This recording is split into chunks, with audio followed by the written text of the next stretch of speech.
Okay. All right, well, we have a slight change in the program right now. Our next speaker is David Ginsbourger. The title of his presentation is Variations on Expected Improvement. So, I'll turn it over to you. Thank you very much. And thanks to the organizer of the workshop and of the semester, and to all of you for attending. And it's really humbling and uplifting to talk to you all. So I'm working at IDIAP Research Institute, which is a machine learning oriented, we say artificial intelligence for society institute in Martigny in Switzerland, and also in the Institute of Statistics in University of Bern. And the work I will present today is about what is sometimes referred to as Bayesian optimization. It relies on a number of works, joint works with co-authors that are not all cited here because there are too many, but they will be cited along the lines. So I hope this is working now. Yes. So what's the big picture of the talk? Dave kindly asked me to speak about global optimization. I'm also working on other aspects like kernels and inverse problems, and I will speak about them in further workshops. So today I will solely focus on global optimization, and we have a function f that is going from D to R. Sometimes we will also consider multi-criteria optimization questions, but here most of the things we will talk about today will be about like single criterion optimization. And we will focus on the case where f is very expensive to evaluate, for instance, because it calls a PD solver. And it's also something quite popular in machine learning because you have this problem of tuning the architecture and the hyperparameters of neural networks in deep learning, so that people need optimizers that take functions f that are black boxes. Okay, so you could use, and actually classical optimization is being used in some instances of such problems, but here we will consider that the derivatives may not be available, and also that assumptions such as convexity might not be met. So we are really in a black box optimization setup. So let me try to sketch the kind of problem that we are tackling. So imagine that you have a function f that is looking like that, so it's obviously non-convex, and you want to find the minimum of the function f. Okay. So here you have some x that is living in some input space D, might be Euclidean space, most of the time it will be Euclidean, and this is f, and I want to find the minimum of f. Okay. So that's the minimum of f, and I will come back to this chart a little bit later. So what we will do today is illustrate some and review some methods that are evaluating f sequentially or batch sequentially, in the sense that you can explore several points at the same time, and in cases where you can evaluate it noiseless or with some noise. So of course, I did not list all the applications that have been tackled with these methods, but it's extremely popular in engineering. It's really been applied in aerospace engineering and car manufacturing and so on. Also in geosciences and in machine learning, as I mentioned earlier. So if you're wanting to do black box optimization, you have a function f like this, every evaluation is expensive, you don't have many hypotheses, then the off-the-shelf methods that you can find in softwares are like Nelson-Mead's algorithm, Lipschitzian optimization as well, simulated annealing, and evolutionary strategies. CMAES, covariance matrix adaptation evolutionary strategy, is a very popular instance of it, for instance. And however, here we will focus mostly on things based on Gaussian processes. So Bayesian optimization is not necessarily based on GPs, but here we will focus on GP-based Bayesian optimization. That is very relevant in cases where you have drastically limited evaluation budgets. Okay, so you can evaluate f only very small number of times. So they are very versatile methods. They can adapt to many setups, and they also enjoy some theoretical guarantees, which is not the case of all global optimization algorithms that are being used. So what is the principle of Bayesian optimization? Okay, so in a nutshell, what you do is to see f as one possible realization of some random field model. Okay, so let's say z. So z here is a random field, so it's a collection of random variables that are indexed by the input space or input set D, and realization of z are functions, and these functions, so this is basically the setup of emulators that Tony O'Hagan recalled yesterday. And the steps in a Bayesian optimization algorithm is as follows. So first you evaluate your function at a set of points. It's called the initial design. So you have your function f here, and you can query evaluation of f. So you do an evaluation at some point, x1, and then say you're in noiseless settings, so you get 1 point. Okay, and then you do another one,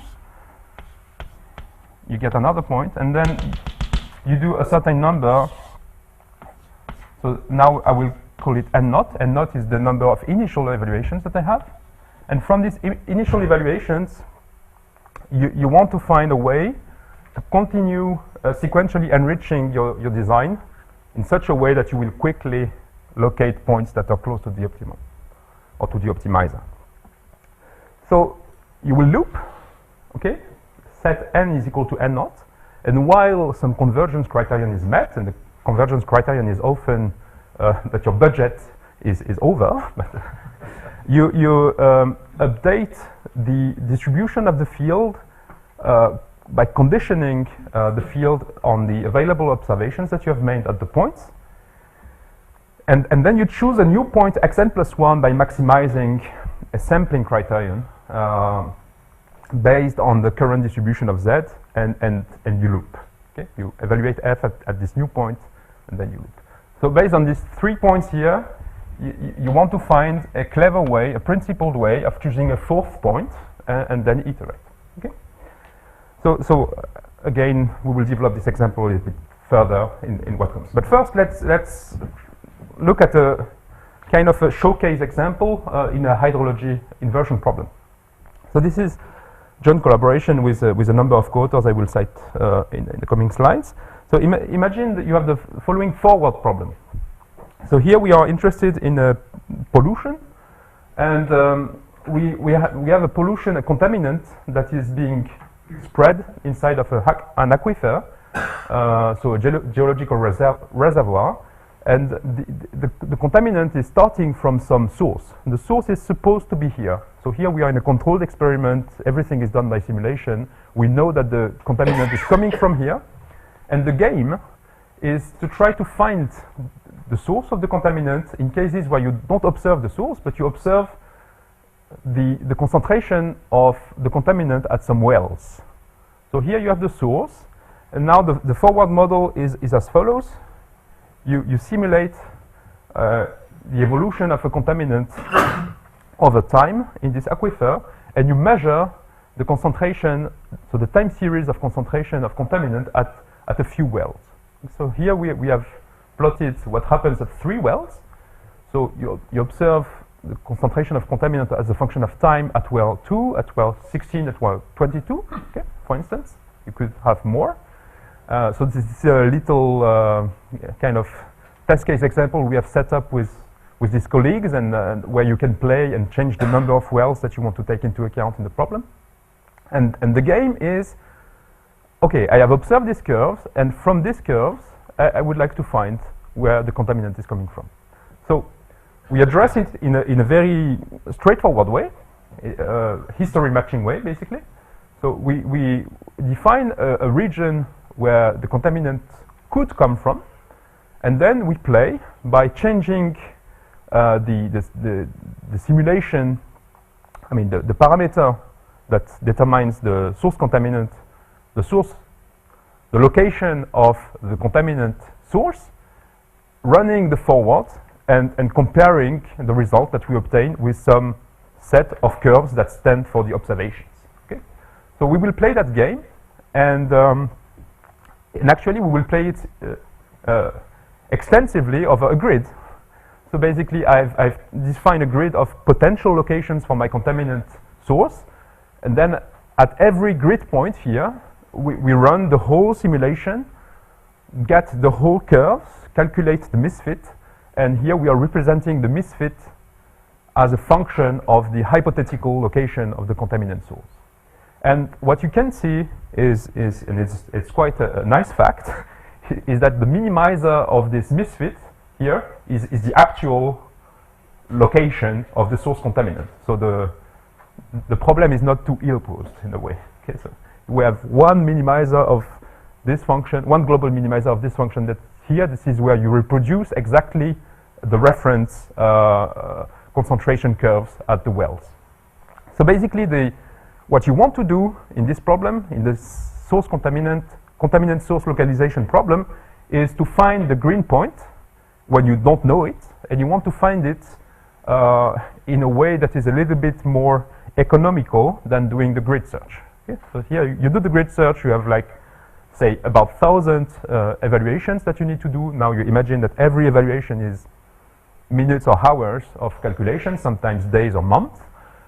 Here it's more between minutes and hours. And we would like to find this point here by doing this Bayesian optimization technique. So this is what I'm illustrating right now.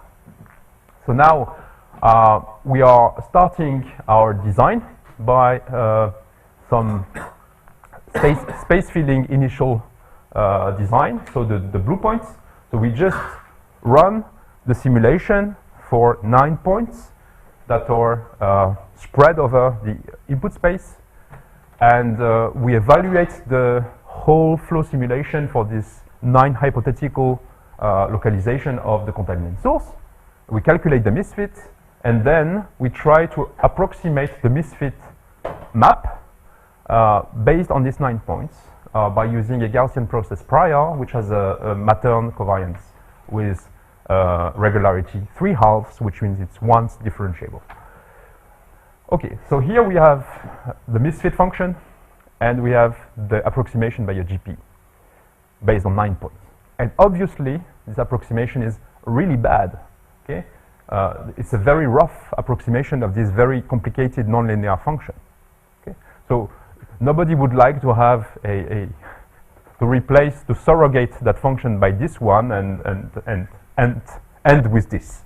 But the point is that it's not such a major problem for us, because we are going to use that guy simply as an instrument to guide the next evaluation of the simulator. And one other ingredient that would be crucial to do that is to rely on this prediction variance. So here, this is the GP standard deviation. So the GP standard deviation complements the prediction by telling you where you're confident in your prediction and where you're not. And here you see that at the points or the observation points, you have a collapsing standard deviation, and at the points that are further away, you have a higher prediction variance. And then you can combine the mean and the standard deviation and calculate a functional of the field, which is called the expected improvement. And actually, this is what we will present in more detail in what follows. Expected improvement is basically large in regions where, is increasing in the decreasing mean. So you want to have a point where you predict something low because you want to minimize the function, but you also want to have high uncertainty because you want to explore the space. So expected improvement is making a trade-off, a relatively elegant trade-off between mean and variance or standard deviation, and is telling you to put the next point here. Okay, so this is what we are going to do now. We are going to run one more simulation with the contaminant source that is at the red point, and get the result of the misfit and update the Gaussian process mean, standard deviation, And the expected improvement is also affected because, of course, the standard deviation has become 0 at the orange point. And so you have a 0 expected improvement here. But however, it tells you should better explore here. And then you can iterate that. And iteratively, you're going to visit the space. You're going to move around here, update your GP. That will become more and more and more precise, especially in the region that you explore. And then you see that after about 20 iterations, it has visited the global optimum. So this is the rationale for using this kind of algorithms. Instead of doing the grid, let's do it adaptively and try to preferentially visit the regions of space where you have low response values. Okay? So if we play this animation again and now focus our attention on the GP, we can see that it's getting more and more precise, a more and more precise picture of this function. Okay, it's not very, very precise because it's a very complicated function and we have only about 40 evaluations in total. And what is also nice is that you have the standard deviation that is also evolving and telling you basically this region here as a low standard deviation because you have more observation here, but you still have a high standard deviation in regions that you have poorly explored. So it's a tool that gives you at the same time a surrogate and a representation of how uncertain you are about the surrogate. So this is a collaboration with former team member Tipalu Kretiakierne, who is now in Bangkok, and two colleagues from Lausanne and Neuchâtel who are specialists of hydrology. And so today, in the remaining time, we will try to shed some light on expected improvement algorithms, which are actually one subfamily of Bayesian optimization algorithms among many. And to quote some other important ones, let me mention that whole part of the world of Bayesian optimization is working on upper confidence band algorithms, which is a slightly different paradigm, and also predictive entropy search, etc. So we will try to understand more precisely what these methods are in terms of methodological developments and also a bit of theory, just a little bit. So my challenge now is to try to cover Gaussian process in one slide. Happily, Tony presented Gaussian process yesterday. So let me just recall the following facts. GP is characterized in distribution by a mean function, which can be any function you want, and a covariance function, which is a symmetric positive definite function.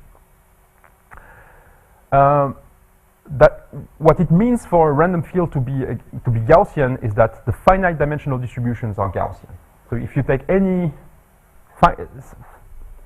fixed set of points and you look at the vector extracted from the field at these points, then you have the multi-Gaussian distribution. Then something important for us is that if you condition on pointwise evaluations, the distribution of the field is still Gaussian with updated mean and covariance that are classical expressions that are recalled in the appendix slides. And finally, one property that is extremely important for the kind of algorithms we have illustrated is that the mean interpolates in noise-free settings and in cases where the covariance matrix is non-singular, and the conditional variance or standard deviation collapses at observations. Okay. So that's important because that guarantees that you will basically fill the space at some stage under some assumptions. So see the talk of Tony and the appendix slides if you want more. So before we dig deeper into the theory, some references on GP. So I think the 78 paper of O'Hagan can be considered as one of the seminal papers on the topic, as well as the famous Sachs, Welch, Mitchell, Wynne paper of 89.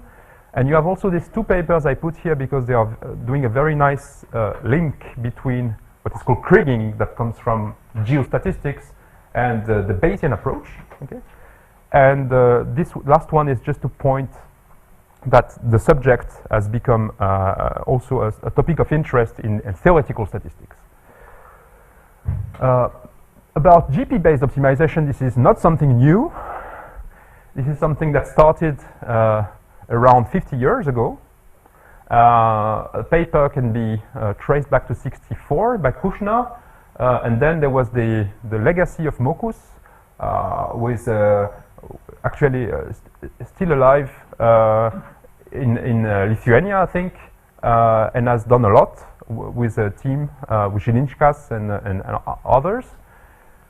You have this paper in 97 that is a probability paper that is focusing on this topic, and last but not least, this 98 paper that has popularized Bayesian optimization in the engineering community and beyond, and is extremely cited paper that is presenting many facets of these approaches and also practical implementations. Okay, so now let's come to the expected improvement. So imagine that you have this function there, and that you want to optimize it. And now we follow the same route as we did on the hydrology example, and we approximate the function by some surrogate. Okay, surrogate looks more or less like that. That comes with some, so it interpolates here because we are noiseless, and it comes with some uncertainty. So here these are the pointwise mean plus minus 2 standard deviation, say, intervals. And then you want to add 1 point in an optimal way, where you assume that the function is a random field Z. So here you have, let me set some notation. Imagine that you have already evaluated the function f, which is also the random field Z, represented by the random field Z, at n points. And now you want to, so now we have n points, not necessarily n naught. We are at some stage inside of the sequence, and we would like to add q points. Okay, we would like to add q points in such a way that we get closer to the global optimum. So, if you think in terms of decision theory, you want to have a kind of score to judge the performance of our sequential approach, and the natural thing to look at is the regret, in the sense that you have the current minimum. So here you have your observations, your 3 observations, your n observations, and if you look at the current minimum, okay, Tn is the best value that we have observed so far, and we are also interested in f star. F star is the best value you can get by filling the whole space. Okay, so basically, a quantity of interest to judge whether you have been successful at optimizing a function is to look at the distance between f star and Tn. Okay, so if you look at Tn minus f star, it's what is called the regret. So obviously, if you add q points, what you would like is that after the q evaluation, the new regret will be as small as possible. So imagine that you add q points. So let's put a point here, for instance. So I'm putting a point here. I'm putting a point here. Let's go with 2 points, okay? It will be easier to visualize. And then what I would like is that my new regret, so here I have Tn plus q, my new regret be as small as possible. I would like to minimize this guy. Of course, the way I'm putting things is very naive, because I don't know f star, and I don't know what will be the next current minimum. But the fact that we have a random field prior, a random field representation, will help us. So you cannot know Tn plus q in advance, and you don't know f star at all in the first place. Okay. So let's now plug in, instead of taking f here, let's plug in the random field. So what you want to do in expected improvement methods is to minimize the Tn plus Q, so the difference between the future current minimum and the actual minimum of the function in expectation under the random field assumption. Okay, so we want that this difference here, the yellow, is as small as possible in expectation, and in an expectation that is taken with respect to the current state of things. So we are taking the conditional expectation knowing the previous observations, and we are trying to minimize the discrepancy between the future observed minimum and the actual minimum seen from that point. Okay? So the good news is the following. The good news is that even if the minimum and the distribution of the minimum are unknown, you can circumvent, because of the linearity of expectation, you see that expectation of Tn plus Q minus Z star is the same to minimize this quantity or to minimize simply the expectation of Tn plus Q, because you have no decision variable coming into play here. You don't care about this guy, actually. And actually, you can even subtract the current value of the minimum, Tn, and then you end up with minimizing expectation of Tn plus Q minus Tn. Okay, so what I want to do is basically simply that my new Q points will bring me an improvement with respect to the current minimum.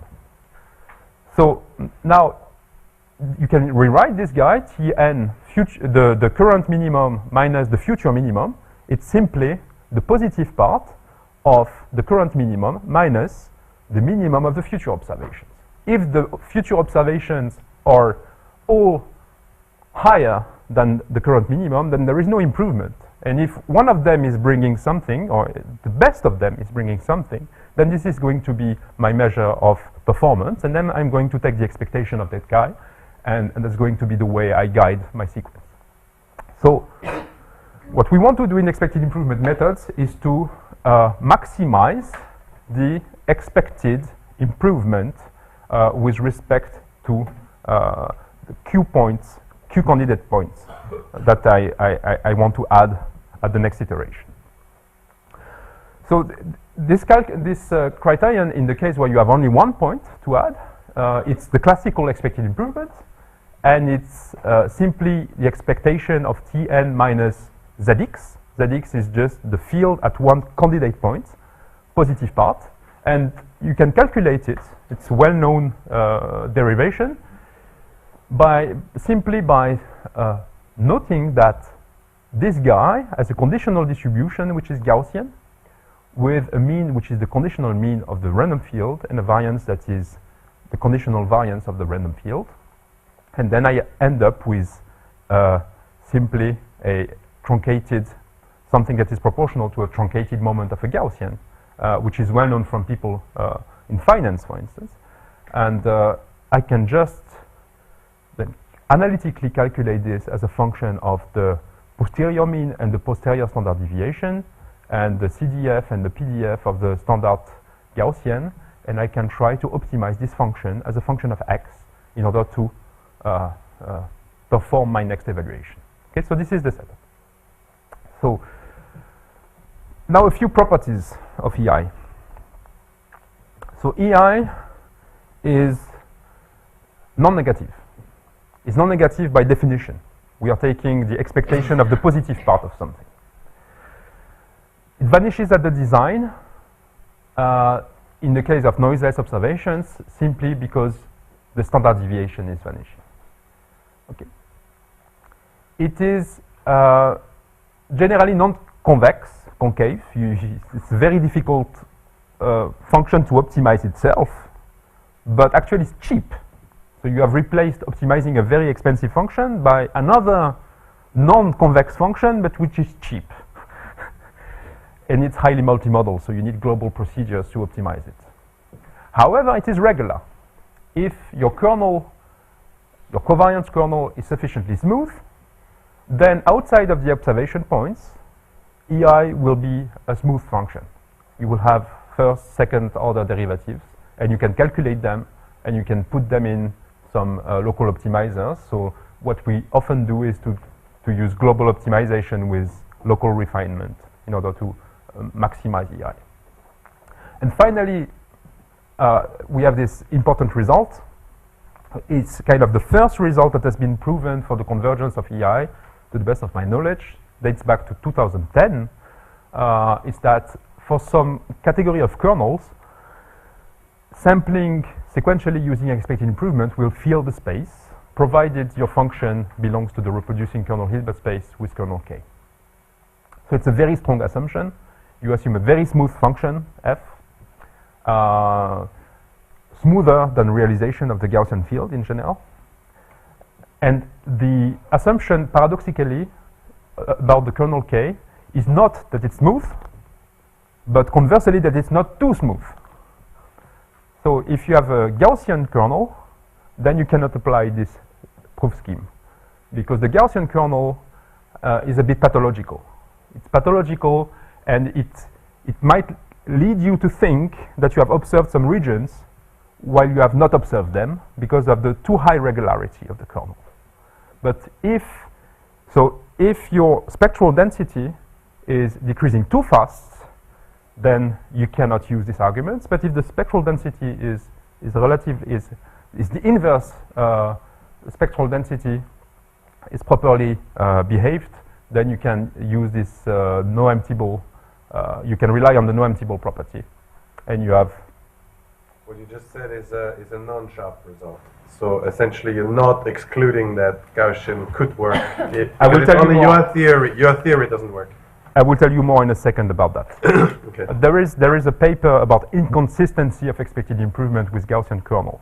So there are counter-examples, functions for which it doesn't work with a Gaussian kernel. But I have some other results to tell you in a second. Now, actually. So we have just released this revised preprint, still in revision for a journal, where we proved new convergence results for EI.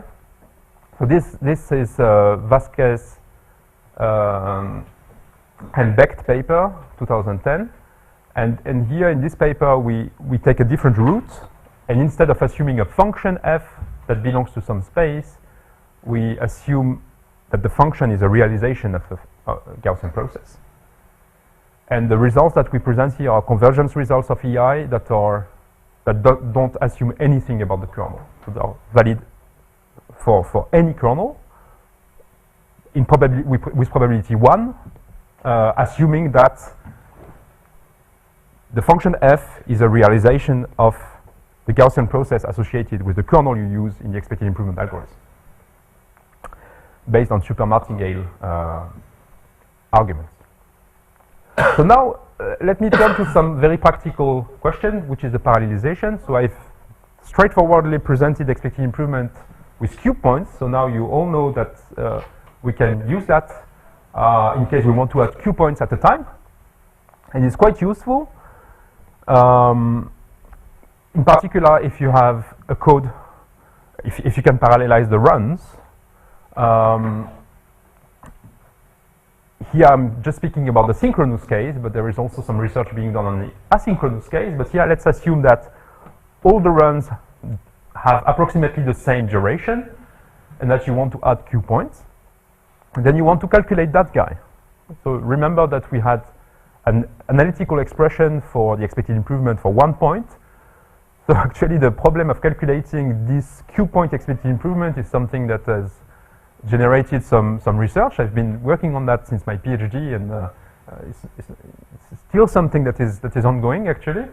So during my PhD, I could calculate the 2 point expected improvement with some colleagues, and fortunately, Clément Chevalier was doing his PhD under my co-supervision. He came up with some ideas to generalize this work using Thalys formulae, and actually we have analytical expression for this, which are, well, a bit heavy, so I will not go into detail.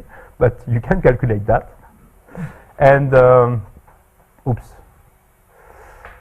Okay. And then here is the kind of things that you can do with this Q-point expected improvement. So imagine that you have this function here. This is a very difficult test case in optimization because it's highly multimodal, as you can see. And you start by this design that's not particularly well chosen, by the way. And then what you want is to add 6 points at every iteration. Okay? So by approximately optimizing Q-point expected improvement at each iteration, what is going to happen is the following nice thing, is that you're going to add the points by batches, but the batches are done in a way that they will automatically bring some joint improvement, but in such a way that they explore the space. So the last batch is exploring a very local region, but what you can see is that in the first instances, the first batch was local, but then the second batch that the algorithms have generated, yes. So the red points here, you see they are spreading. So you want to have something that, as a whole, brings an improvement in expectation. So it's yeah, and here after a bunch of iterations, you have explored the global optimum. So one very difficult problem actually is to optimize the Q-point expected improvement. So you can rely on such formulae to expand it, and then you see that it's a relatively complicated operation to evaluate because it relies on the Q minus 1 dimensional cumulative distribution function of a Gaussian, which is a bit heavy, and then you have here a double sum. But actually we have a student, so formerly master student, formerly PhD student now, Sébastien Marmin, who worked a lot on calculating the gradient of the multi-point expected improvement that we published in this conference paper, and now we are still in the process of working out the details of calculating and efficiently optimizing the Q-point expected improvement using some analytical and approximate approaches. So another approach, a completely different approach to maximizing the multi-point expected improvement, has been developed by Peter Frazier in Cornell, where he has noticed that you could cast that as a stochastic optimization problem because it's the expectation of a function. So you can do a Robbins-Monroe type algorithm to optimize it, and it has some very interesting ways. So now let me go to some challenging questions. And I will be very brief because I'd like to go to the bonus afterwards, because the bonus is related to multi-level in some way. So one challenging question is that, as you probably noticed already, in the way we have constructed expected improvement, we have assumed that we are making one step and that's it. But if you are in an optimization sequence, then you're going to spend several iterations, one after the other, and maybe it's not optimal overall to do the one-step optimal operation at every step. So this is something that has generated some research interest, and here is what the optimal strategy. So there are several authors independently who have written down the optimal strategy, and let me explain how it works for 2 points. So for 2 steps, and you will understand why for an arbitrary number of steps it's a bit over-ambitious to implement it. So it relies on backward induction. So if you have 2 steps, then you know that at the last step, the optimal strategy is to do expected improvement. Okay, because it's one step optimal. One step look ahead optimal strategy. So at the previous step, what you want to optimize is the expected improvement with respect, it's the Q-point expected improvement with respect to 2 points. One is the current one that you will add, and the second one is the point that expected improvement will choose next. Okay?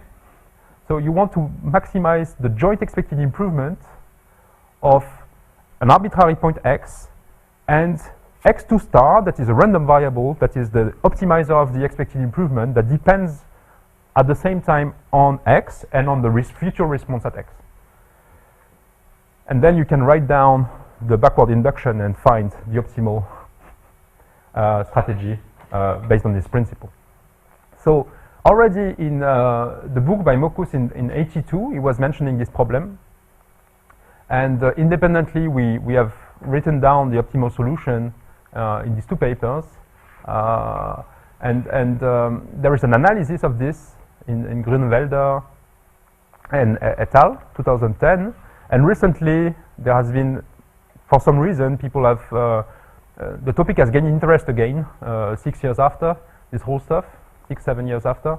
And now this is one instance, but there are several papers in the literature, in particular in machine learning, of people who are trying to overcome the curse of dimensionality of this backward induction solution.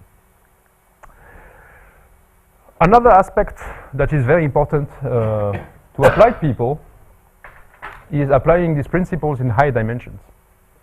So basically, the two routes that I'm aware of to apply expected improvement methods and Bayesian optimization in high dimensions rely on assumptions that your function f actually depends on a smaller number of variables than the total number of variables.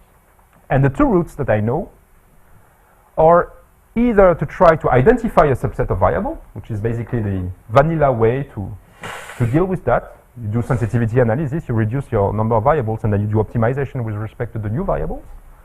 Or, and this is more original, and I will try to illustrate it right now with a very simple example, is to do what is called random embedding. So random embedding, the principle is to say, I have d variables, but let me randomly project my vectors onto a smaller dimensional subspace by a random matrix, and then do my optimization in this random subspace. Okay. Looks a bit crazy.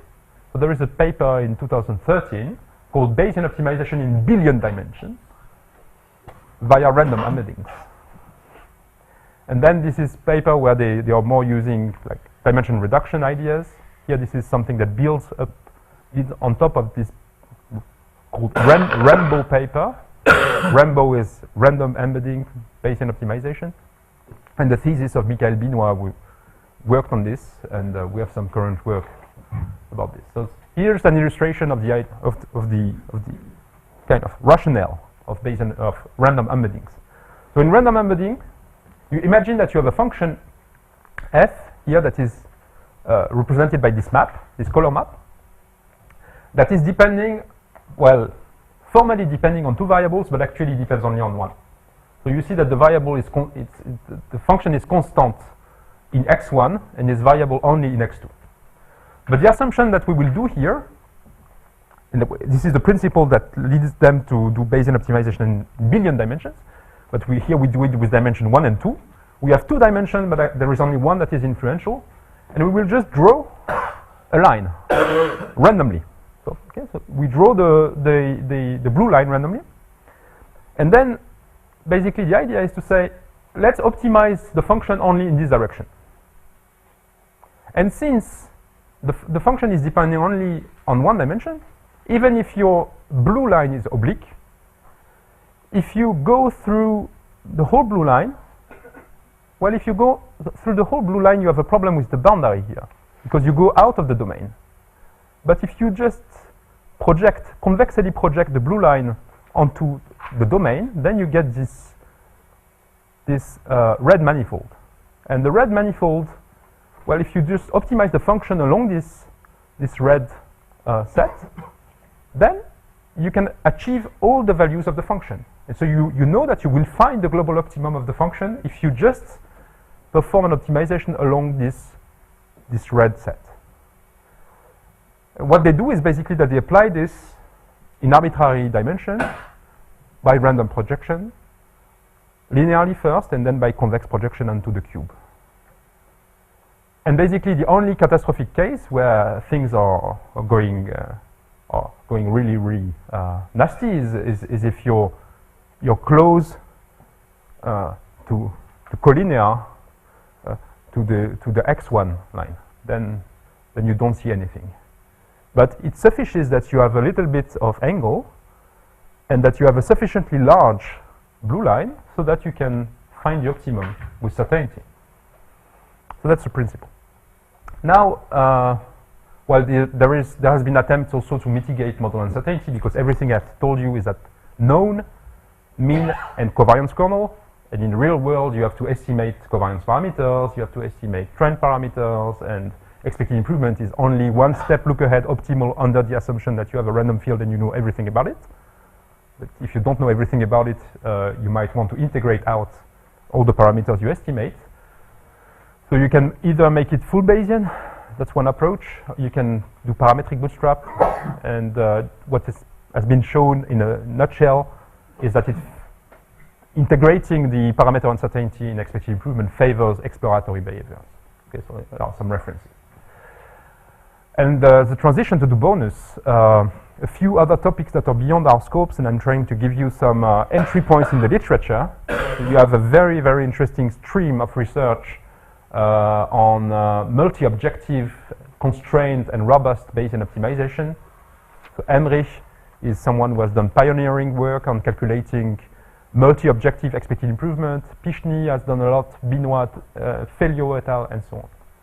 Then another stream that is very important is multi-fidelity Bayesian optimization. People have combined codes of different fidelities to distribute evaluations in such a way that you have an economical trade-off between fidelity and exploration.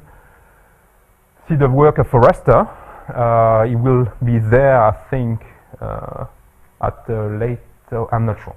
Anyway, so Forrester has been doing some very early work on the topic. Le Gracier, Perdicaris et al. And recently I saw an enlightening talk by Polocek at NIPS this year, who was extending that with knowledge gradient principles to what is calling the multi-source optimization problem.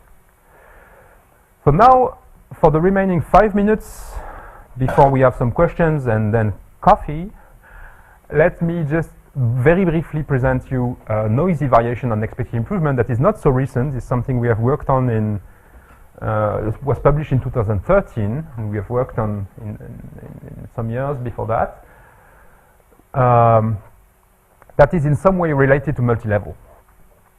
So now we tackle the case where we have noisy optimization, noisy evaluation of the function f, and we will focus on a very specific case where at each point xi, you have a corrupted evaluation with some additive noise. We will assume that the noise is Gaussian, independent of the process, with a noise that has a variance which is depending on the point, and maybe also depending on when you run the evaluation.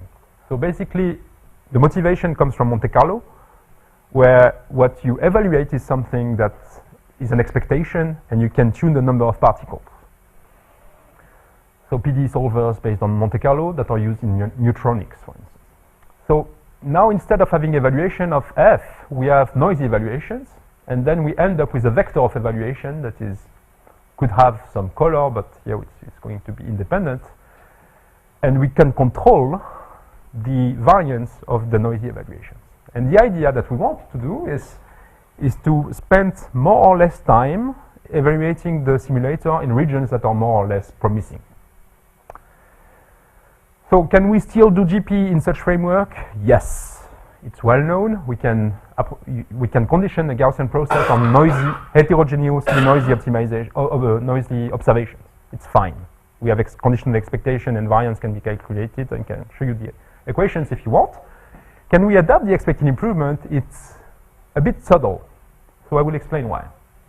So let us illustrate what Gaussian process modeling looks like with heterogeneously noisy observations. So here we have a black function, and we have these observations, and the observations are noisy, and you see that the bars here indicate that the noise is heterogeneous. So here we have a very noisy observation of the function. Here it's almost close to deterministic observation. Basically now we have an event, which is that we know the noisy observations of the field. We call it AN tilde, and the tilde means it's noisy. Then we want to condition the field on this event, and we get conditional expectation in blue, and then this pointwise confidence, this pointwise prediction intervals. And what you see is that the blue line is of course not interpolating anymore. Okay, you're not interpolating because you don't place so much confidence in the observations. And if you look at what is this blue line here, what is this value here at this point, it's a linear combination. It's always a linear combination of all the observations, but the neighboring observations are playing more role than solely putting one weight on the observation at that point. Coming to the expected improvement, if you remember the construction we did, here there is something that is very fishy. One problem is first that we don't know what is the current minimum because we don't have deterministic evaluation of the function. So the minimum of z at the current point is something that we don't know, something that is random. And the other problem is that the next evaluation will be random as well because there will be noise in the future.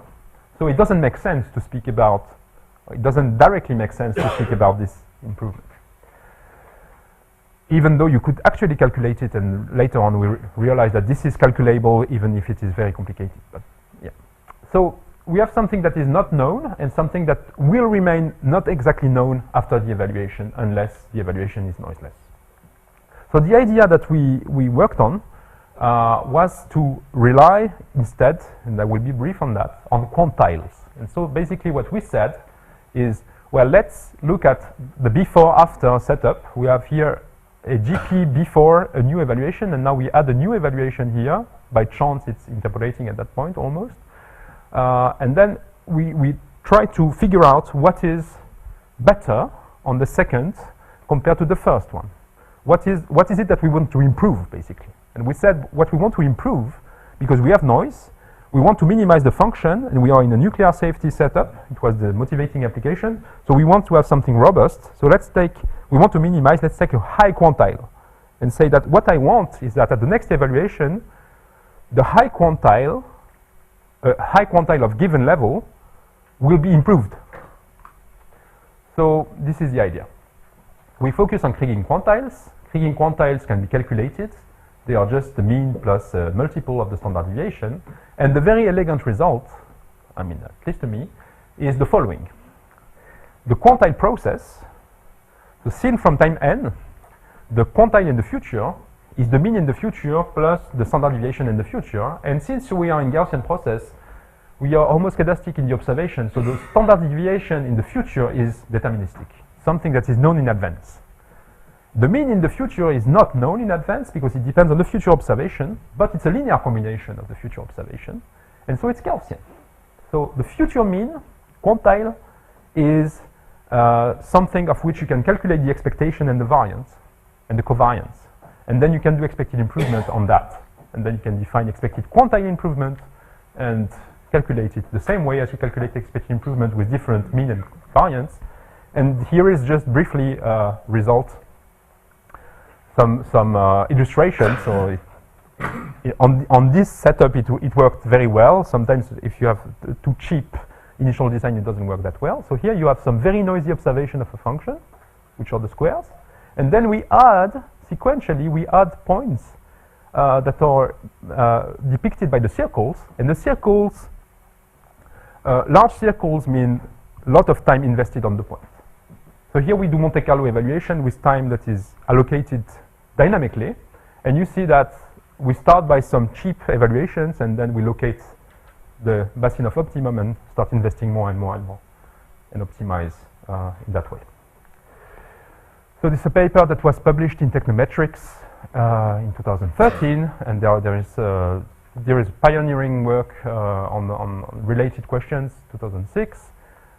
It's related to the knowledge gradient of Scott, Frazee, and Powell, and we have implemented that in a DACE Optim package.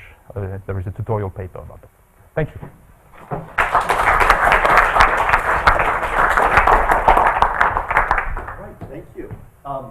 let's open up for questions. Yes? So thank you, that was very interesting. I have a few questions. So firstly, so you're estimating the minimum of the function, and you're looking at your improvement by how the estimate changes. So it looked to me like you were taking the minimum of your evaluations as your estimate for the minimum of the function. And that doesn't look very Bayesian to me. If I see a bunch of observations, there is an estimate for the minimum, which is a proper Bayesian estimate. So I wonder how that relates to your criterion. Okay. Second point is that okay, I understand that you're doing optimization to make the problem clean, but in fact, in the real world, you don't normally want to just get the optimum, but the areas where the optimum can be. For example, in your example, because you had no noise in your observations, it was very clean that when you optimized, you got back to the right point. But in fact, as soon as you're in the real world, that optimum of the function is not necessarily going to be the pollutant point. Sure.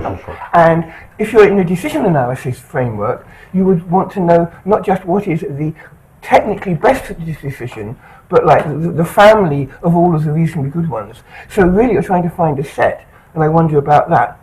And my third point is, okay, so yeah, so the question about the Gaussian process, and do you know what it is, and do you need to refit it? Yeah? So the question is about how much are you learning about the Gaussian process. So all my experience is that, in fact, a Gaussian process is just about an approximation for a big space. If I went into a subspace, I would probably want to fit a more careful, different Gaussian process. So I'm just saying that my approach to this problem, I'm just saying, and you might have a comment on this, is rather than to look for the best, to remove all the parts which are clearly not the best, resample, refit the Gaussian process, and because I now have a better idea, I can now remove more space, and actually do it by removing the parts that are not the minimum. So I don't know if you have an opinion about that. Okay. So let me start by the first. You're right. So it's one step look ahead optimal strategy by looking at the current minimum, but you can do something more elegant and more clever than that by looking at the conditional distribution of the minimum, knowing the observations. It's very difficult to calculate that guy, but there is some recent work, I mentioned this, which is called predictive entropy search. And what the guys are doing, and it's also something that is related to other works, is that they are looking at the future distribution of the minimum or of the minimizer x star. So it's a very complicated distribution in RD in general. And they add points, and that I'm sure that Henry will love it. They add points in such a way to decrease the entropy of the minimizer at the next step. So you can do that. It's very computation intensive. It has to rely on some sort of stochastic simulation, but it's working better in terms of, I mean, if you are ready to pay the price, then you can get some improvement. Expected improvement are very popular because it's so simple. Yes. Yes. No, I think that's cool, but it's cool. No, but agreed. Second point, I think we have to separate. We have one thing which is how I define my objective function, which is very naive in this way because everything is known and the geology is known and so on. And in real world, you would have to propagate many things that are unknown and then do something robust. And then on top of that, you could use Bayesian optimization. Okay? So this is one thing is how you define the objective function. The other one is what algorithm you use. So this is separate. For the third one, there is something called treat Gaussian process, where they partition space and do different Gaussian processes that are getting finer and finer in regions where the function is moving more. There are people doing warped GP that are also deforming the space in order to better capture local variations that are heterogeneous. And you can use expected improvement and other criteria based on that. One thing that I noticed, that we noticed a long time ago in this paper, I very briefly quoted here. It's a very simple paper where we just have one test case that is a classical test function, is that we took a function that is smooth, and we said we could have exponential or Gaussian covariance, and then we calculated an expected improvement that is integrated over the two possible choices, and then at the beginning of the search you don't know which model is good, and then after a while you understand that the Gaussian is better because this function is smooth and the weight is, yeah. Yeah, let's go with one more question, and then we may need to continue this over the break. But yeah, Robert, why don't we go My with question one was more? 6 parts. No. Okay, So it's multi-level. No, I was gonna get back to the high dimensional because you already kind of preempted it. Yeah. First of all, I was gonna. Can you get to the video at the beginning? Sure. Because it really showed very clearly that you do need higher dimensions because your video had some geological structure because the bottom well wasn't reached as quickly as the other ones, and normally you have to detect these things as well. So it's not a two-dimensional problem, and it's usually This a one, you mean? high-dimensional problem. If you look, the bottom yellow well is not reached because there's some low permeability in the way.